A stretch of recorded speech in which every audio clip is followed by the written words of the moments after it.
आज के बाद मैं अपने घर कभी नहीं जाऊंगा। इसी जंतर मंतर पर आप सजा दे सकते हैं। 50 से 60% तक शिक्षा फ्री कर देंगे लगभग, अगर मेरे प्रोजेक्ट से काम किया गया।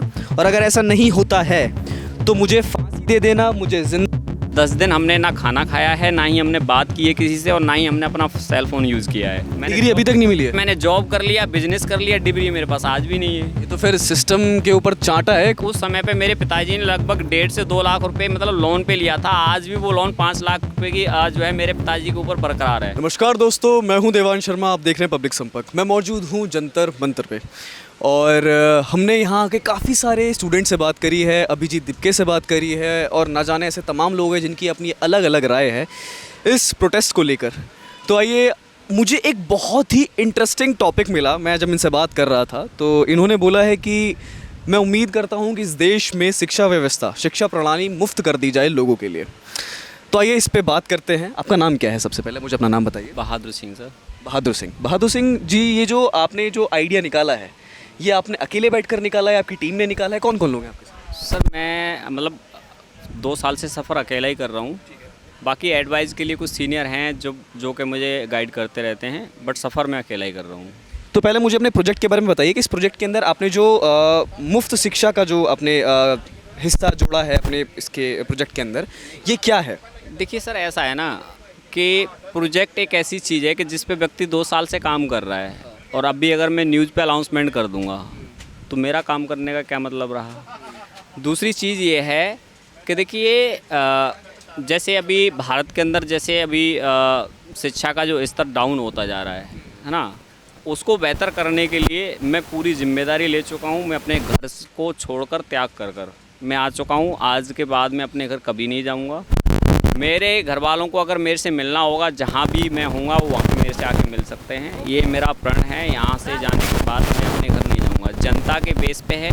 जनता मुझे सम्मान दे, प्यार दे, गाली दे, दुक्कारे, जो भी करे, वो जनता का अपना हाँ अपना उनका है। मेरे को जो भी मिलेगा मैं उसको सम्मान से मतलब लेने का काम करूँगा। और मेरा टारगेट है कि 10,000 मुझे सिग्नेचर चाहिए। उसके बाद मैं अपनी जो है रिक्वेस्ट को जो है प्रधानमंत्री जो कार्यालय होगा वहाँ पे रखूँगा। कोशिश ये भी करूँगा कि अगर मेरी मीटिंग हो जाती है फेस टू फेस तो मैं अपने प्रोजेक्ट को उनके सामने रखूँगा। पहला ऑप्शन होगा हमारे पास, सरकार हमारे प्रोजेक्ट को एक्सेप्ट कर ले, और अगर सरकार एक्सेप्ट नहीं करती है तो जनता के लेवल पे हमें स्वयं करना पड़ेगा।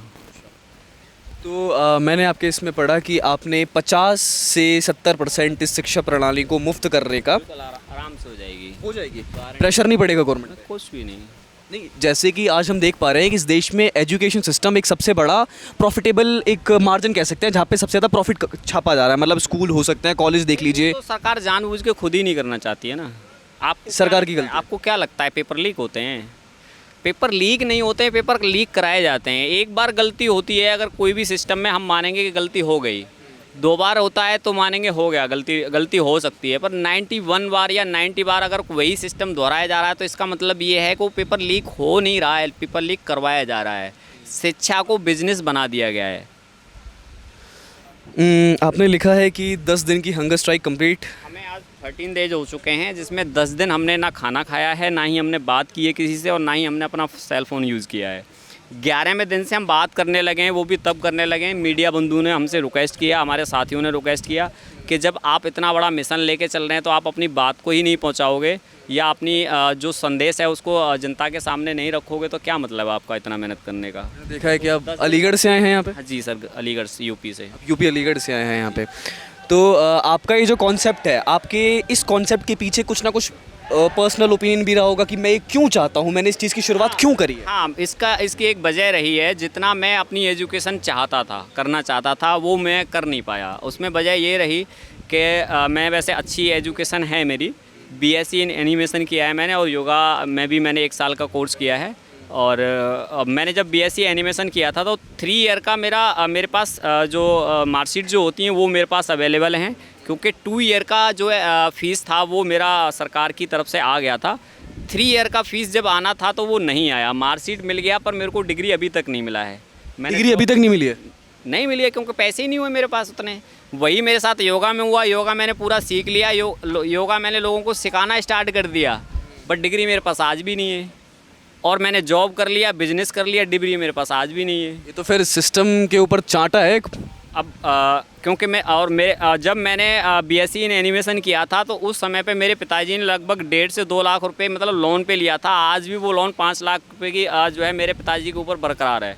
तो मेरे को इस बात का दुख होता है कि मैं अगर मान के चलिए अगर नहीं पढ़ पाया तो मैंने ये संकल्प लिया है आज के बाद मैं जब तक ज़िंदा हूँ, अगर मर गया तो कह नहीं सकता, ज़िंदा हूँ तो मैं ये जाने से पहले किसी भी स्टूडेंट को इसलिए नहीं मैं मतलब वो ये नहीं सोचेगा कि आज पैसा नहीं है तो नहीं मैं पढ़ पाया। उनकी अपनी अगर मर्ज़ी नहीं है तो मैं कुछ नहीं कर सकता, बट पैसे के अभाव में वो ना पढ़ पाए उसके लिए मैं वो ऐसी व्यवस्था करके जाऊँगा। आपके पिताजी पे आज भी कर्ज है हाँ जी बिल्कुल है। और आप कह रहे हैं कि मैं घर नहीं जाऊंगा कभी, बिल्कुल तो मतलब वो कर्ज छोड़ के आप आ गए इनके? बिल्कुल। तो फिर ये कैसी शिक्षा व्यवस्था सुधारने चले हैं कि आप अपने घर के ऊपर मतलब पिताजी के कंधों पे जोर छोड़ के आप इधर आ गए हैं? देखिए बात हकीकत ये है ना कि देखो अगर मैं उस कर्ज को चुकाऊंगा ना तो ये इतने भारत के जो इतने नागरिक हैं मतलब जो स्टूडेंट हैं छात्र हैं सर उस कर्ज के सामने ये कर्ज कुछ भी नहीं है। मुझे पहले एक बार अपने वो दिखाएंगे एप्लीकेशन जो आपने लिखी थी उसमें मैं पढ़ा उसमें लिखा हुआ है कि 50 से 60% तक शिक्षा फ्री कर देंगे लगभग, अगर मेरे प्रोजेक्ट से काम किया गया।